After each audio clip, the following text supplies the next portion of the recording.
Hi friends, welcome to our YouTube channel Naraj Academy. In this lecture, we are going to solve the 10 more numericals of TSPSC HMWS question paper detailed manner.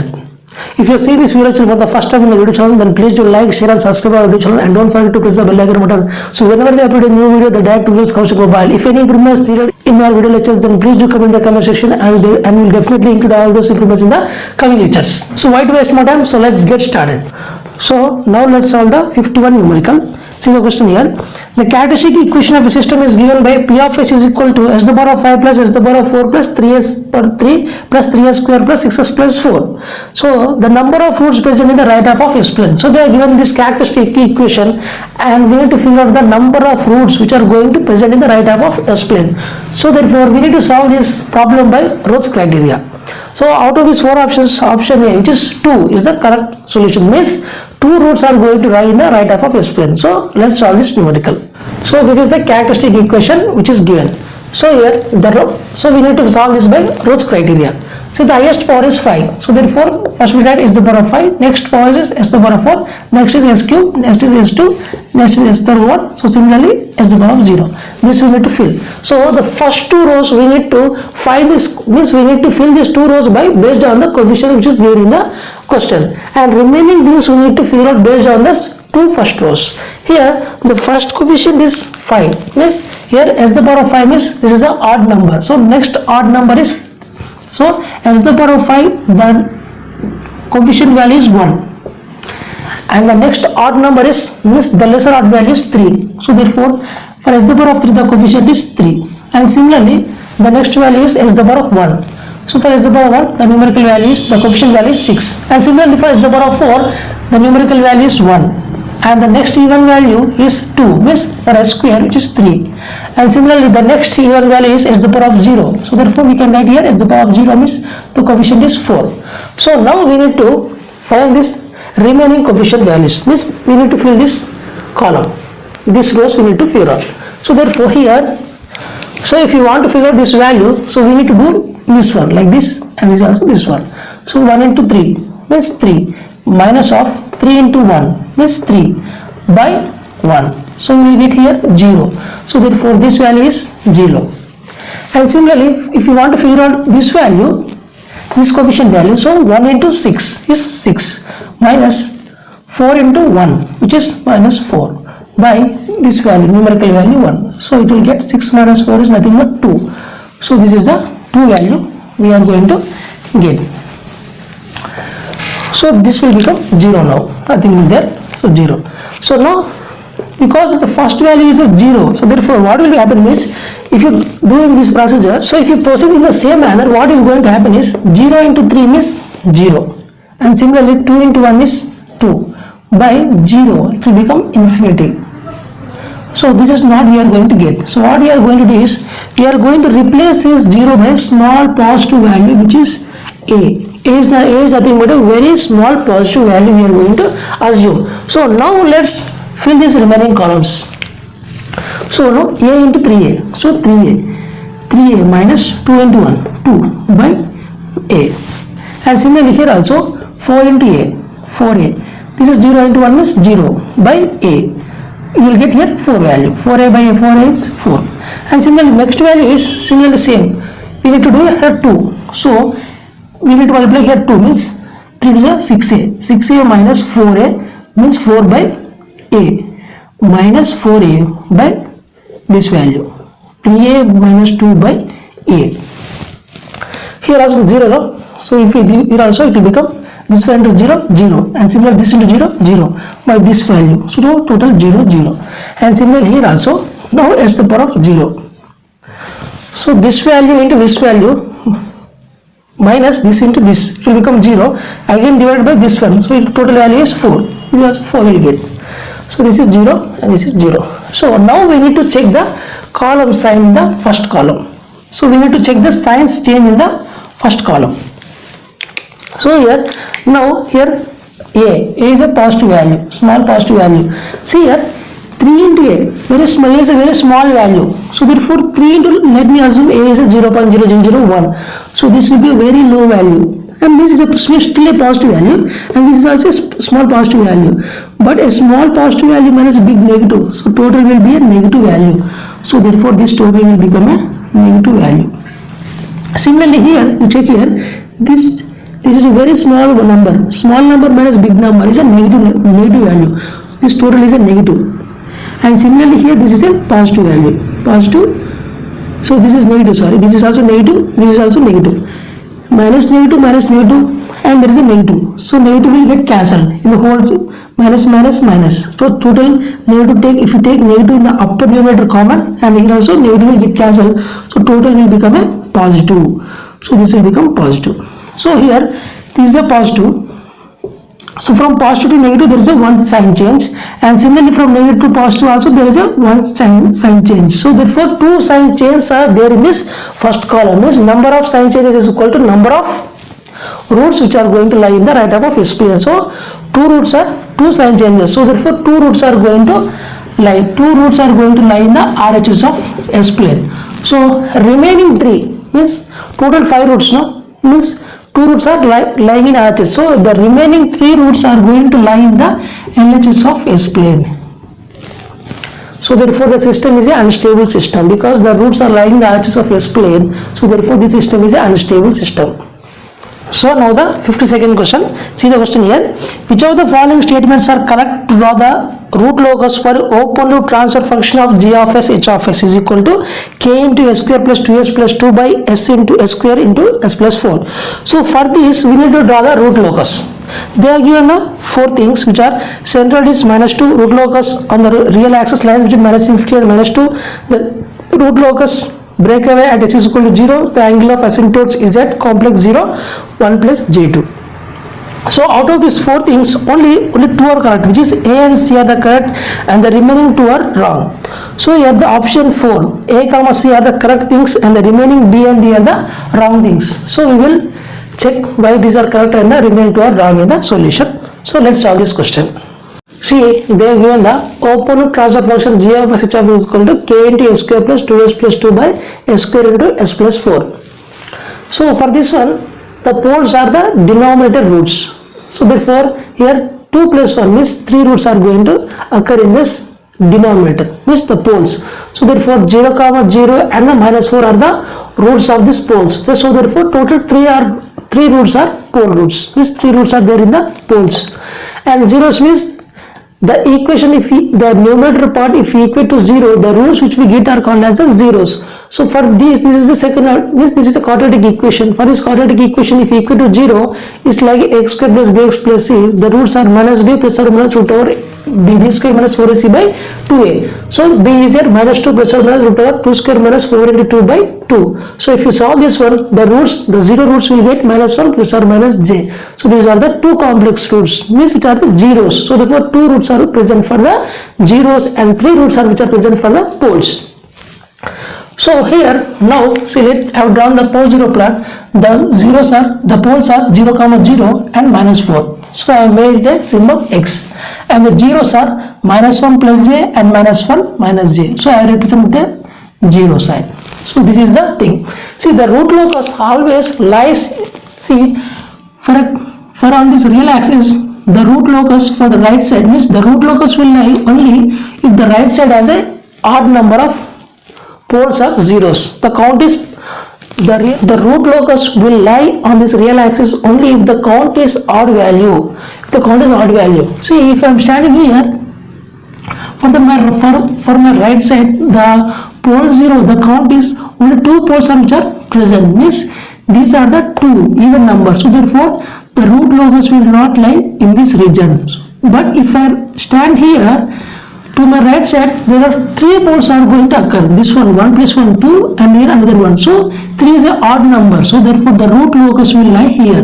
So the root locus will always lie if the right side, the pole 0 plot has a odd number. Total count is odd value. So therefore for this region there is a odd count value, because to my right side there are 3 number of roots, means the pole 0 has 3. So therefore this is going to have a root locus, but not in this region. So now I am going to find what is a centroid. Centroid is nothing but a sigma comma 0. Center at sigma we need to figure out. Sigma is a sigma of summation of all poles roots minus summation of all 0 roots minus total number of pole roots minus total number of zeros, comma 0. See, the poles are 0 plus 0 minus 4. This we need to do the summation. And similarly zeros are 2 zeros, minus 1 plus j and minus 1 minus j. So jj will get cancelled. And if you do the simplification of this one, and the number of roots, pole roots are 3 and the number of 0 roots are 2. So therefore if you do the simplification, I will get minus 2 comma 0. So about centroid, the centroid is here. This is minus 1 plus j and minus 1 minus j. This is the location of the poles. But this is a centroid. Centroid is minus 2 comma 0. See, it is not necessary for a centroid may lie on the root locus curve or it may not. That is not a necessary condition. It can lie in any way. But here this is not lying on a root locus plot. See, so therefore these poles will break away in this manner and it goes to the. So these poles will break away from 0 and it goes to this complex 0 values. So out of 3 poles, 2 poles are going to 2 complex zeros and remaining 1 pole will go to the infinity. So therefore this is the root locus diagram. So this minus 4 branch will go to the right, to the left side, and the remaining 2 poles will go to this complex zeros. So this is the root locus diagram. See here, they given in the option A, they ask is centroid is minus 2. So yes, the centroid is correct. So option A is the correct option. Option A is the correct. So option B is they are given the root locus on real axis lies between minus infinity and 2. So the root locus is lies between minus infinity and 4, but not between minus infinity and minus 2. So therefore the option B is wrong. So they have to ask, they have to say like the root locus lies between minus infinity and minus 4, but not minus infinity and minus 2. So therefore B is also wrong. But if you see the check C, the root locus break at x is equal to 0. Yes, the root locus is going to break here because the root locus is not going to lie in this branch, in this region. So it has to break from here and it goes to the complex zeros, because always the poles will go to the zeros. Here 2 zeros are there, so therefore 2 poles will go to the 2 zeros and the remaining extra pole will go to the infinity, because here we are going to assume at infinity there is a 0. So therefore here this is going to bulge from here, means break away from here to the infinity. So therefore the breakaway, the root locus breakaway at s is equal to 0. So C is also correct. So finally D, here they are asking the angle of asymptotes is as complex 0. Complex 0, 1 plus j2, it's not, because the complex zeros are minus 1, minus j and minus 1 plus j, but not minus 1 plus 1 plus 2j. So therefore D is also wrong. So therefore A and C are the correct options of this question. So now we are going to solve the 53rd question. See the question here. The angle of asymptotes of the root locus of a unity feedback system with transfer function g of s is equal to k into s plus 4 by s square plus 2s plus 2. So here they are asking for this open loop transfer function, what are the angle of asymptotes? That is what they are asking. So out of these 4 options, option B, which is the correct solution, 180 degree is the correct solution of this numerical. So we need to figure out for this open loop transformation what are the angle of asymptotes. So let's solve this question.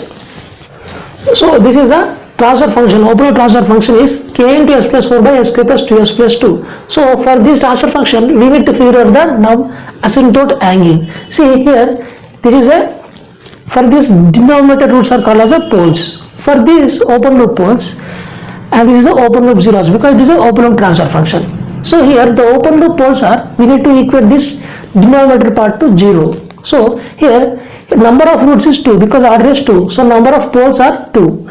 So for s plus 4 is equal to means their order is only 1, means the number of roots in the numerator is only 1, means zeros are only 1 roots and the number of poles are 2 roots. So therefore p minus z means 2 minus 1 will get 2 minus 1, 1 means only one asymptote will be present. So p minus z represents the number of asymptotes which are going to infinity, means we are going to assume at infinity there is a 0. So therefore this pole is going to infinity to cancel the particular 0. See, only one is there. So therefore the basic formula theta is equal to the asymptote angle with respect to the positive x-axis is equal to theta is equal to 2q plus 1 into 180 degree by p minus z. Here q lies between 0, 1 to up to p minus z minus 1. Here p minus z is only 1. So therefore 1 minus 1 is 0. So q has to only equal to 0. If you substitute q is equal to 0, it will become 180 by 1. Since 180 degree is the asymptote angle. So let's see the remaining cases.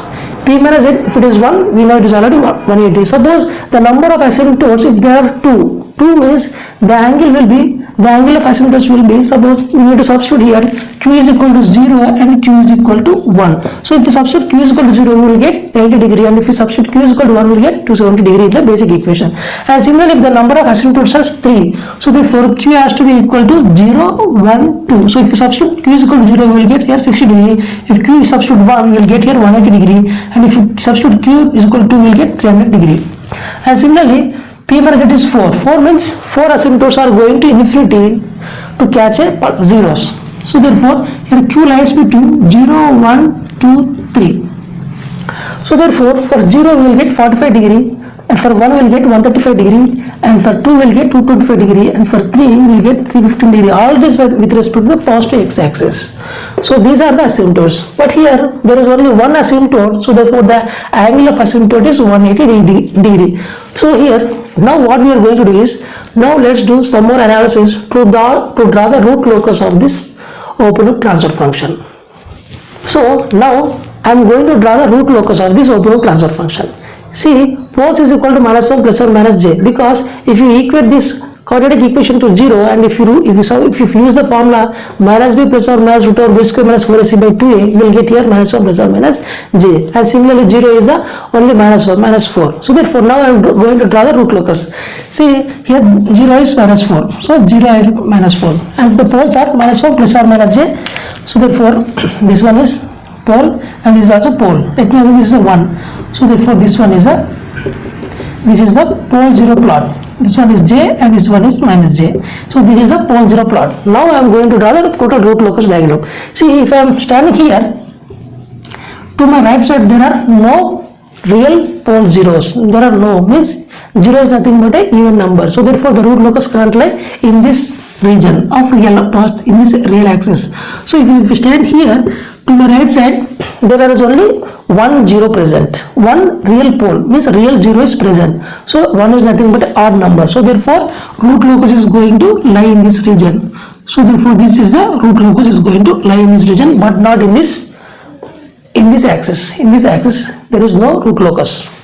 So what I am going to do is, see, out of these two poles, one pole is going to catch this minus 4 is 0, and the remaining one pole is going to go in the direction of 180 degrees. So therefore what they will do is, it will come in this direction, and similarly, because the pole 0 plot is a symmetric with respect to x-axis.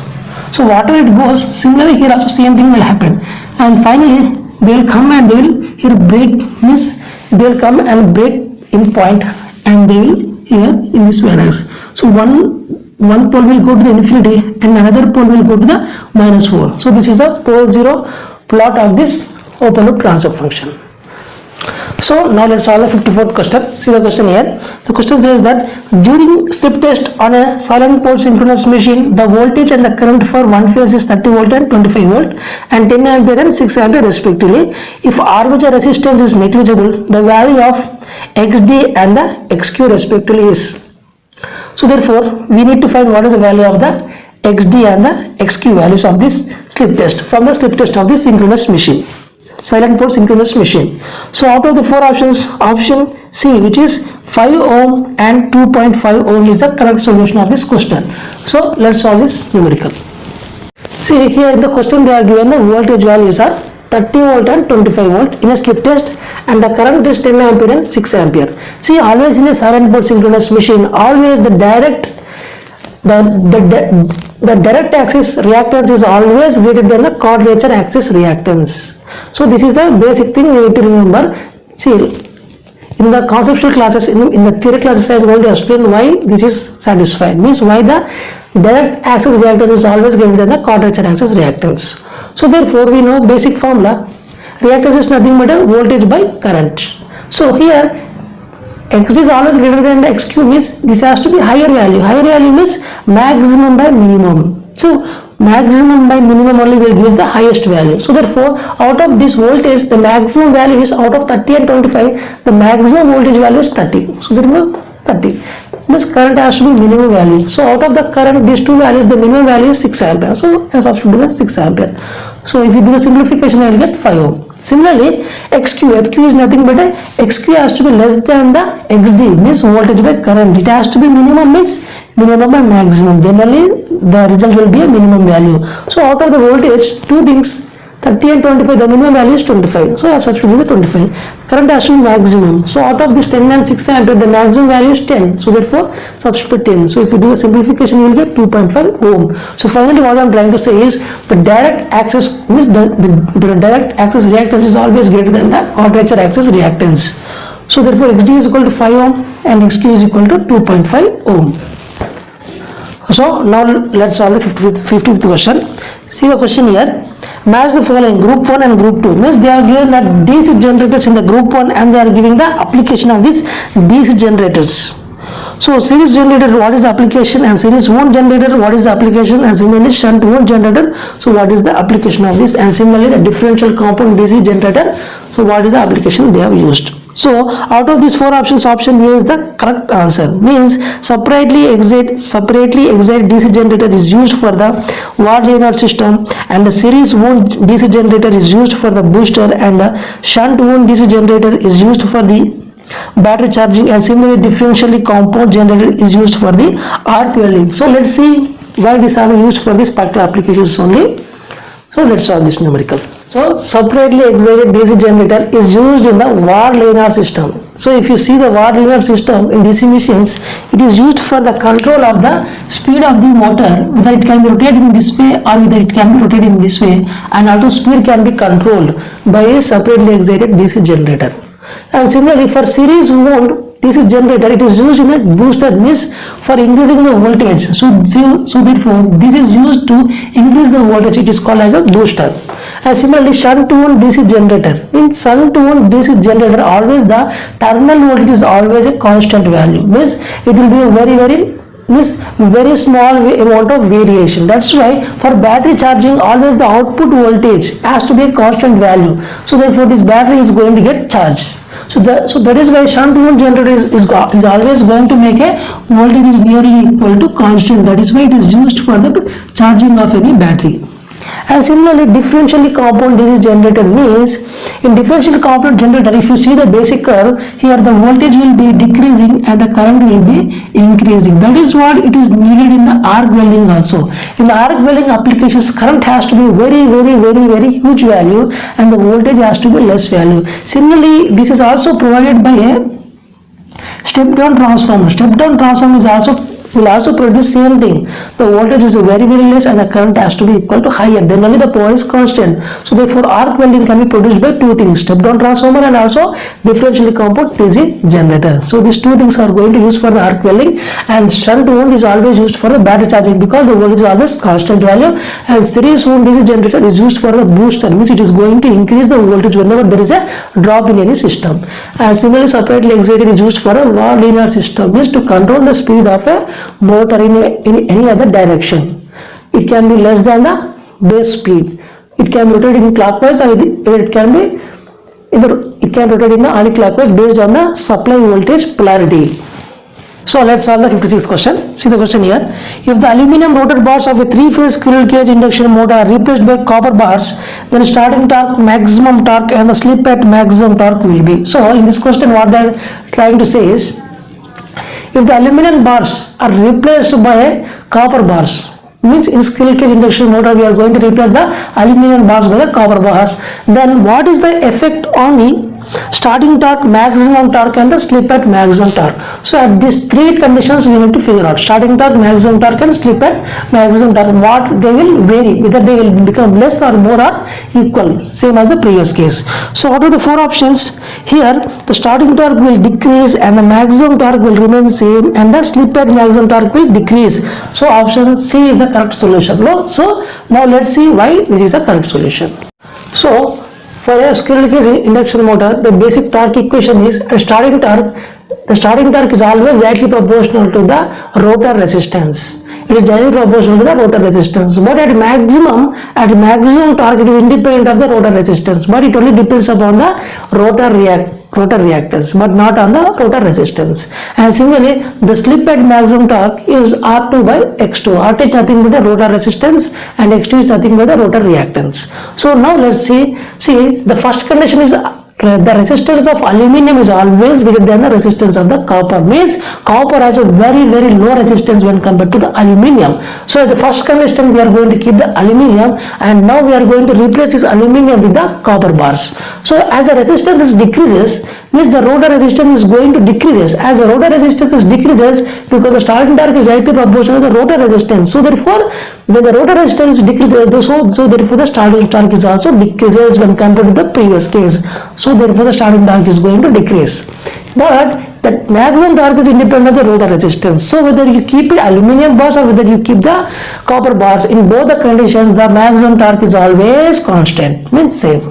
But the slip at maximum torque is R2 by X2. R2 is nothing but the rotor resistance, and X2 is nothing but the rotor reactance. So now the rotor means now after replacing with the copper bars, so the copper bars has a lesser resistance, means R2 is going to decrease, so therefore the slip is going to decrease. So therefore the slip with aluminum means at slip at, suppose the maximum slip means the slip at maximum torque with respect to aluminum has more value when compared to the copper. So therefore the slip at maximum torque will goes on decreases. So therefore finally the starting torque will decreases and the maximum torque will be same, and the slip at maximum torque will reduces when we are replacing the aluminum bars with the copper bars.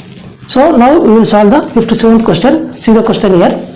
The question says about in a 3-phase induction motor, if the air gap length is increased, means if in a 3-phase induction motor, suppose if you are going to increase the length between the stator and the rotor, so then what is the effect? Whether the magnetizing reactance will decrease, or whether it will increase, or whether it will remain same. Or option B is stator and rotor resistance are increased. So out of these 4 options, option A, which is magnetizing reactance, will decrease. So let's see why the magnetizing reactance is going to decrease. See, before I explain this total concept, let me explain a small concept. So with this concept we are going to understand the remaining concepts also. Suppose there is a small magnet. For this magnet I want a wire, so it became a now electromagnet. So for this electromagnet I kept a small nail. Nail is nothing but it is made of iron. So what I am going to do is I am going to keep at a distance of some particular distance, and I am going to pass a current. So with this current, so this field will this field is going to expand. So therefore this nail will come in the field region of this total electromagnet. So therefore this nail is going to attract to this electromagnet. So what I am going to do is now I am going to just move this nail to this new position. This is a new position. So therefore now the current value has to be increased. So therefore this electromagnet field is going to expand up to this region. So therefore now this magnet can come and attract to this electromagnet. So therefore now I need to increase the value of current so much higher. So therefore if I increase the value of the current higher, then only the field will expand more further. So therefore this nail will come in that region, and then it is going to attract to this electromagnet. So therefore if the distance between them is increases, the current value has to be increased. So therefore the current has to increase, then only the field will expand. So therefore this nail will come in the region of field, and it will get attract. So therefore as the distance between the nail and the electromagnet increases, we need to increase the current to further more and more. So same thing, same concept now we are going to apply. See, this is the at no load. At no load means now it is open condition. At open condition means it is not even started. So at that condition, induction motor, this is the equivalent diagram. RC, XM. XM is nothing but the magnetizing reactance, and the current is IC, IM and I0. This is the supply voltage. So whenever the supply voltage is constant, the flux is also constant. So as the air gap is increases, so as the air gap between the stator and the rotor is increases, this air gap is increases to maintain the same flux. To maintain the same flux between these two things, stator and rotor, we need to increase the current. Same phenomena. To increase the flux in this region, means we need to expand the flux, so we need to increase the current. Here also we need to expand the flux in this whole region, so therefore we need to improve more and more and more and of current. So as Im is increases, this the magnetizing current is goes on increases.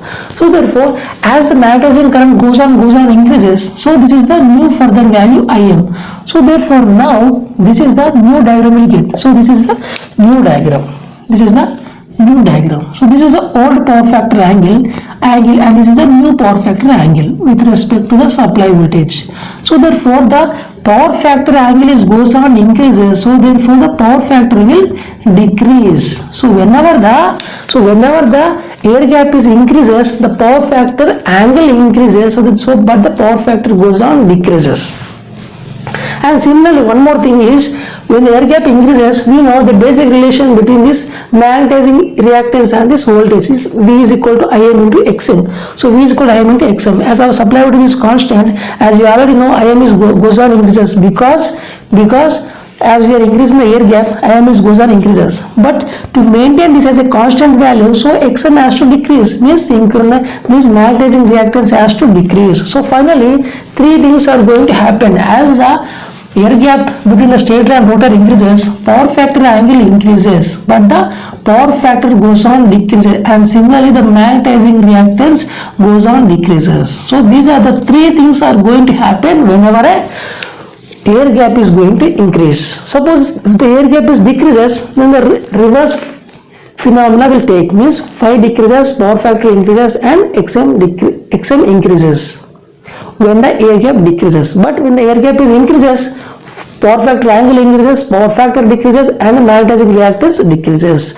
So but in the option only they have discussed only about the magnetizing reactance, not about these two things. Suppose if they include this also, then we need to choose the right option which is among these three one. Means these three things we need to check the correct option. So in the option they are given only the Xm value, that's why the magnetizing reactance will decrease. So now solve the 50th question. See the question here.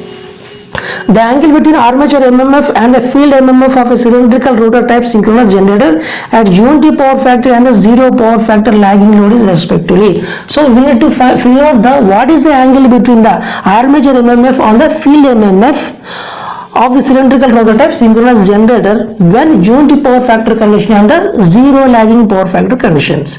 So out of the four options, option A, which is 90 degree and the 180 degree. So let's solve this numerical. So this is a cylindrical rotor. So this is the north pole and south pole. So flux will be outward in this manner. So this is the field flux MMF direction, and the terminal voltage will lag the field flux by angle of 90 degree. So therefore now they are given the first condition is unity power factor load.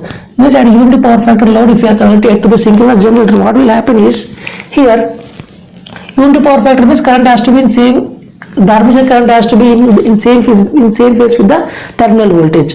So therefore because of this current there will be a armature, there will be some flux in the armature. So armature MMF. So therefore this is the field MMF and this is the armature MMF. So therefore the angle between them is 90 degree. So this is called as a 90 degree. And similarly now if we are applying, suppose say for north pole and south pole, means I have already drawn the flux direction or MMF direction is in this manner, and similarly the terminal voltage will lag this one, but here they are given a zero power factor lagging load connected. Means zero power factor load lagging means this current has to be lagging the terminal voltage. Means zero power factor lagging load means the current IA has to lag this terminal voltage. So therefore because of this IA there will be a armature flux or armature MMF in this direction, because current and flux will be in same direction, they are in phase. So that's why phi A. So therefore angle between phi F and phi A means field MMF and armature MMF is 180 degree. So therefore because of this there will be a 90 degree angle between these two, field MMF and field armature MMF, and similarly field MMF and armature MMF as an angle of 180 degree. So because of this there will be only demagnetization effect, because they are in opposite each other, so there will be only demagnetization effect. But here there will be only cross magnetization effect, because they are like perpendicular to each other. So therefore there will be only cross magnetization effect. Here there will be only demagnetization effect. So now we will solve the 15th question. See the question here. Which of the following tests are called non-loading tests of a DC machine? So they are given the 4 options. Means they basically are asking Hopkinson's test and the Swinmurm's test. What are these tests? Means what type of testing, whether they are loading test or non-loading test. So if you see here Swinmurm test is nothing but here load is not even connected. Means there is no load connected, means load is not even connected to this motor. So therefore what will happen is whatever the input is given, it is going to losses. So whatever the input is going to losses, it's called a rotational losses. So therefore we are going to find what are the losses in the machine. So based on the losses only we are going to figure out what is the effective power which is taken when we are giving the loading. So therefore by this Swinmurm test we are going to get the no load losses or rotational losses, what is going to happen in the system. So it is a no load test. Similarly Hopkinson test is nothing but when here two DC machines are going to used. One DC machine is acts as a DC generator and the other acts as a DC motor. So therefore these two sets are going to take only that amount of power which is based on the losses. So therefore no extra input is going to taken. So therefore here also whatever the input is nothing but a total losses in the system. So therefore here also there is no loading effect. So therefore this is also a no load test. So finally what I am trying to say is Swinmurm test and Hopkinson's tests are no load tests. So therefore option A is the correct solution. This is Swinmurm's and Hopkinson's tests are the no load tests or non-loading tests. So now we are going to discuss the last numerical of this lecture, 60 question. See the question here. The charge density at a point 1, 0, 2 for electrical potential V is equal to 4x cube plus 2y square. So here we need to figure out what is the charge density at a particular point 1, 0, 2 for the electric potential V. So they are given a V and they are given a particular point. So we need to find what is the charge density. So we are going to solve this question by using Poisson's equation. Del square V is equal to minus rho by epsilon naught. So therefore out of these four options, option B, which is minus 28 epsilon naught coulombs per meter square, is the correct solution. So let's solve this question by Poisson's equation. So the relation between the electric potential and the charge density is given by the Poisson equation. Del square V is equal to minus rho by epsilon naught, where potential is nothing but a scalar quantity. So we need to do the del square. So V, they are given electric potential is 4s cube plus 2y square, is a scalar quantity. So dou square V by dou x square plus dou square V by dou y square is equal to minus rho by epsilon naught.